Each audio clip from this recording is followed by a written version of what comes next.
Hi పిల్లలు, ఈరోజు మనం తెలుసుకోబోయే కథ పేరు అతి మంచితనం. ఇది ఒక రైతు కథ.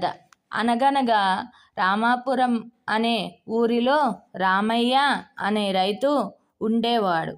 అతనికి ఇద్దరు పిల్లలు, ఒక భార్య, ఇద్దరు పిల్లలు. భార్య పేరు లక్ష్మి, పిల్లల పేర్లు చిన్ను, బన్ను. ఆ రైతు ఒకరోజు ఒక పని మీద వేరే ఊరు వెళ్ళవలసి వచ్చింది.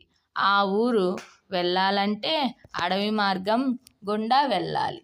ఆ అడవి మార్గంలో రైతు వెళ్తుండగా రైతుకు కుందేళ్ళు, తరువాత జింకలు కనిపించాయి.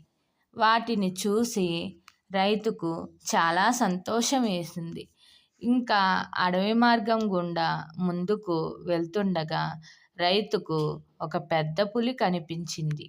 ఆ పులిని చూసి రైతుకు చాలా భయం వేసింది. రైతు భయంతో వెనకడుగు వేశాడు. ఆ పులి రైతు లెగలేని స్థితిలో చాలా నీరసంగా ఉంది. రైతును నాకు సహాయం చెయ్యమని అడిగింది. రైతు అమ్మో పులి అని భయంతో వెనకడుగు వేశాడు. ఆ పులి, నేను నిన్ను ఏమీ చెయ్యను. నాకు చిన్న చిన్న పిల్లలు ఇద్దరు ఉన్నారు.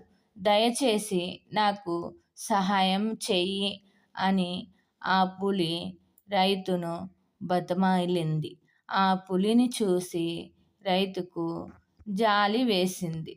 రైతు ఆ పులికి సహాయం చేశాడు.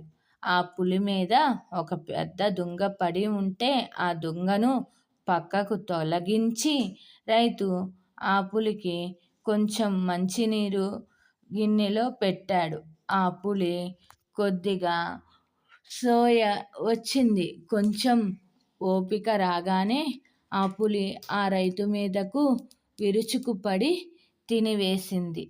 పిల్లలు, ఈ కథలో తెలిసిన నీతి ఏమిటంటే, మనకు ప్రమాదం చేసేవారికి ఎప్పుడూ మనం దూరంగా ఉండాలి.